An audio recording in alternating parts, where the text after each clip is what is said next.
ಇದೆ.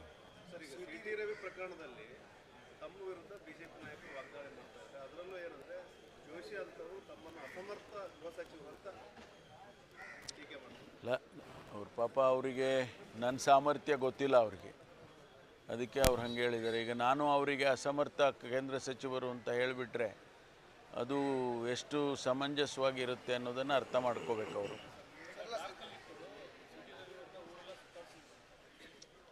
ನೋಡಿ, ನಾನು ಈಗ ಅದ್ರ ಬಗ್ಗೆ ಹೆಚ್ಚು ವ್ಯಾಖ್ಯಾನ ಮಾಡೋಕ್ಕೆ ಹೋಗೋದಿಲ್ಲ. CIDಗೆ ತನಿಖೆಗೆ ಆದೇಶ ಮಾಡಿದ್ದೇನೆ.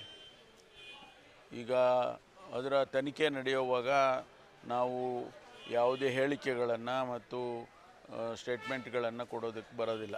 ಅದು ಅದರಿಂದ ಈ ವಿಚಾರವಾಗಿ ಸ್ಪೀಕರ್ ಅವರು ಮುಗಿದ ಅಧ್ಯಾಯ ಅಂತ ಹೇಳ್ತಾ ಇದ್ದಾರೆ. ಅಂದ್ರೆ ಮುಗಿದೋಗ್ಬಿಡುತ್ತಾ ಅಂತ, ಮುಗಿದೋಯ್ದಕ್ಕೆ ಮತ್ತೆ CID ಇಲ್ಲ, ನಮ್ಮ ಪೊಲೀಸ್ನವ್ರ ಕೆಲಸ ನಾವು ಮಾಡಬೇಕಾದ ನಮ್ಮ ಕರ್ತವ್ಯ ಇದೆ. ಸ್ಪೀಕರ್ ಅವರು ಅವ್ರ ಕೆಲಸ ಅವ್ರು ಮಾಡ್ತಾರೆ.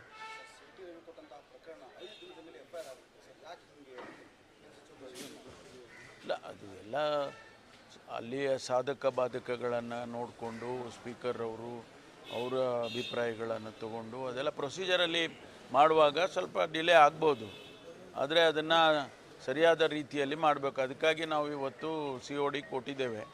ತನಿಖೆ ಮಾಡಿ ಅದರಲ್ಲಿ ಏನಿದೆ, ಏನು ಸತ್ಯಾಸತ್ಯತೆಯನ್ನು ನೋಡಬೇಕಲ್ಲ. ಕೆಲವರು ಹೇಳ್ತಾರೆ ಈಗ ಅವ್ರು ಹೇಳಿದ್ದಾರೆ ನಾನು ಆ ರೀತಿ ಹೇಳಲೇ ಇಲ್ಲ ಅಂತ ಹೇಳಿದ್ದಾರೆ ರವಿ ಅವರು. ಆದರೆ ಅಲ್ಲಿ ನಡೆದಿರೋದೇ ಬೇರೆ ಅಂತ ಬೇರೆಯವರು ಹೇಳ್ತಾರೆ. ಸಾಕ್ಷ್ಯಗಳು ಪಕ್ಕದಲ್ಲಿದ್ದವರೆಲ್ಲ ಕೇಳಿಸ್ಕೊಂಡವರು ಅವರು ಹೇಳ್ತಿದ್ದಾರೆ. ಇದೆಲ್ಲ ತನಿಖೆ ಆಗಬೇಕಲ್ಲ, ಅದಕ್ಕಾಗಿ COD ಆದೇಶ ಮಾಡಿದ್ದೇವೆ.